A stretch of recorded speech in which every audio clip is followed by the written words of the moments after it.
This is the story of Juliet Yankee, Juliet Alpha Romeo. On the 18th of May 2005, a chartered A320 from LTE International was flying from Fuerteventura in Spain to Leeds Bradford International Airport in the UK. The plane departed the Spanish city at 7:35 a.m., and the first officer was the one who flew the plane into Leeds. The 4-hour flight was as boring as it could be. I suspect that the passengers on board were dreading going into work the next day. You know how you get at the end of a good holiday? Yeah, that's what they were feeling. But for now, that was the biggest problem that they had.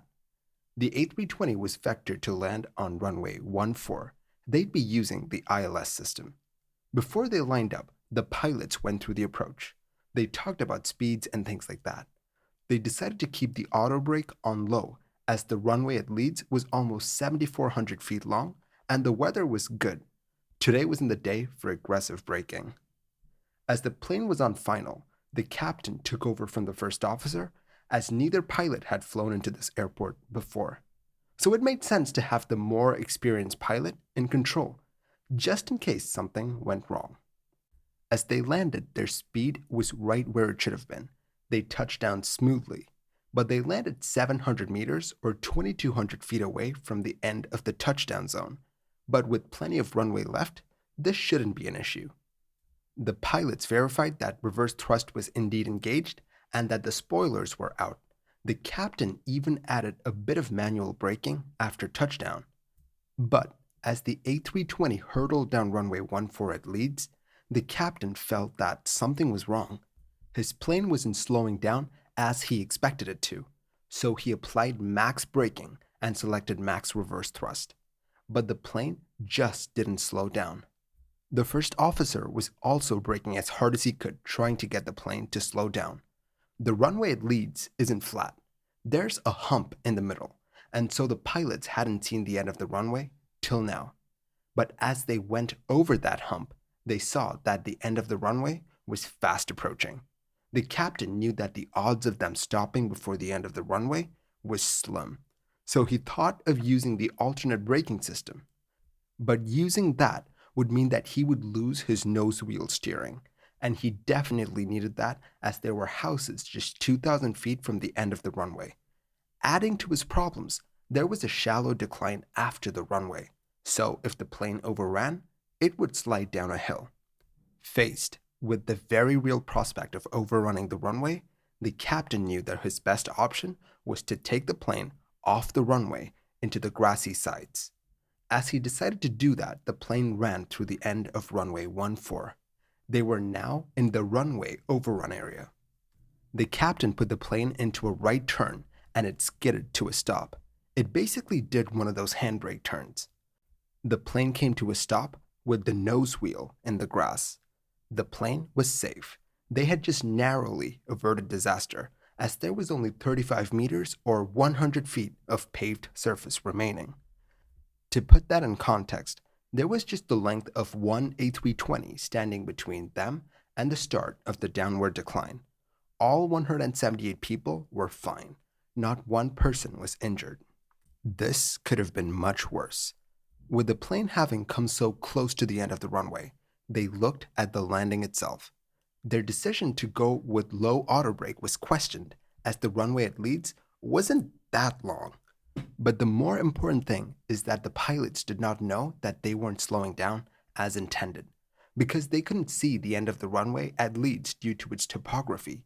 There's a big bump in the middle, and that prevents you from seeing the end. So they only realized that they were running out of runway quite late. But that doesn't explain the accident.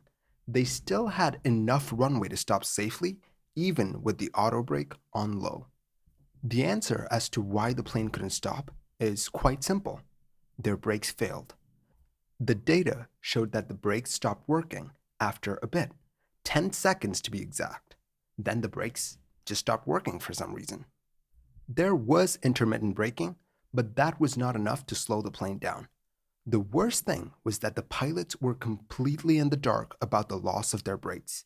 Usually when something fails on an Airbus, you'd have an error message on the ECAM, but in this case, there was nothing. So they were essentially troubleshooting an unknown flaw as they ran out of runway.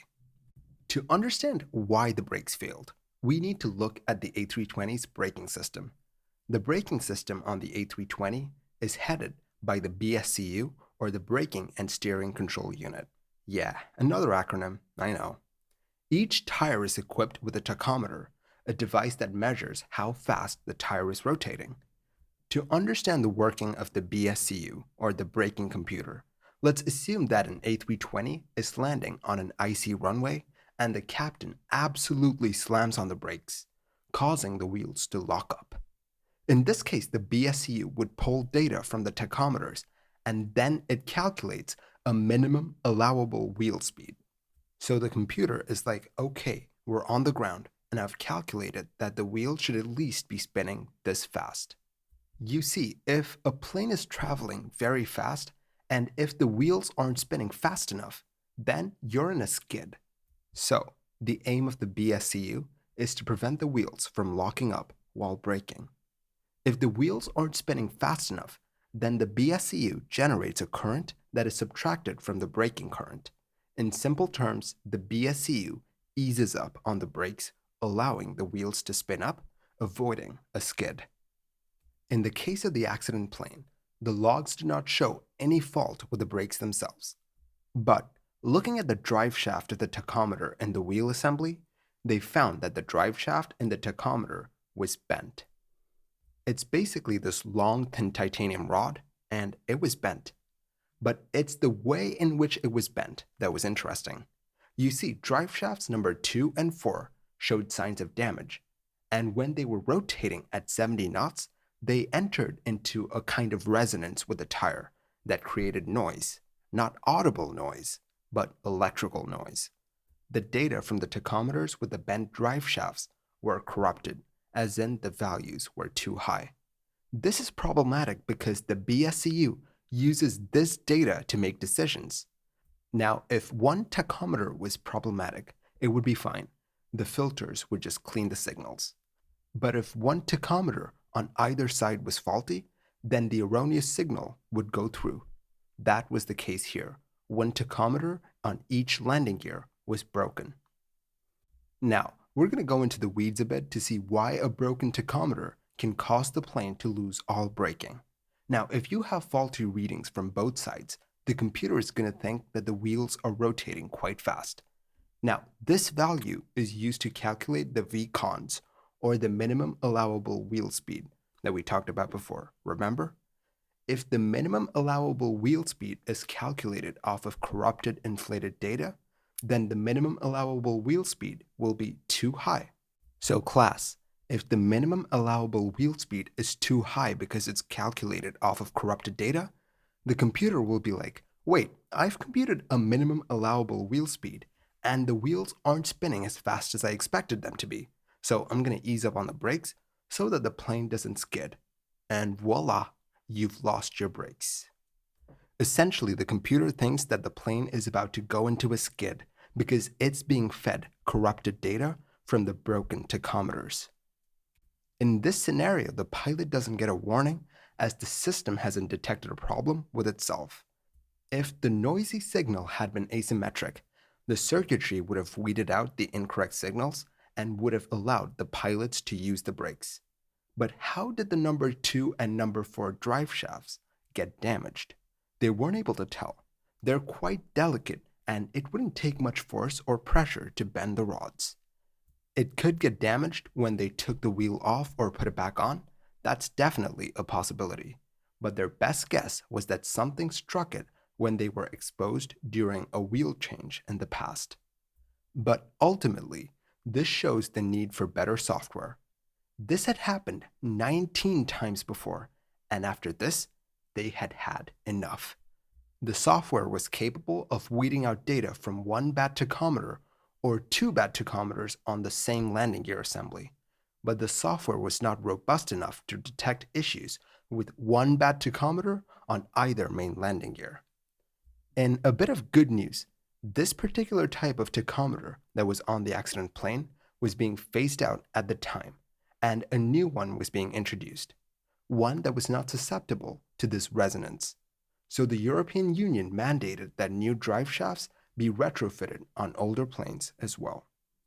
Getting new drive shafts to all planes would take a while, and so the decision was taken to improve the software to a new standard, one that would patch the holes of the older generation of software. One thing I can't get my head around is the lack of indications in the cockpit. The A320 and Airbus aircraft in general have an extremely robust error reporting system in the form of the ECAM, but when they lost their brakes, it was absolute silence from the plane. I mean, a simple, hey, you've lost your brakes would have been really helpful and would have kept the pilots in the loop. What about the pilots, though? Do you think they made the right call?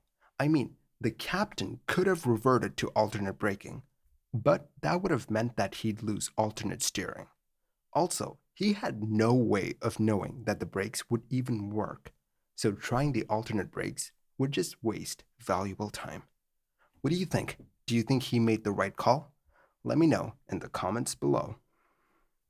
Thank you for watching this episode of Mini Air Crash Investigation. If you like the videos that I make, do consider liking and subscribing. It will really help the channel grow.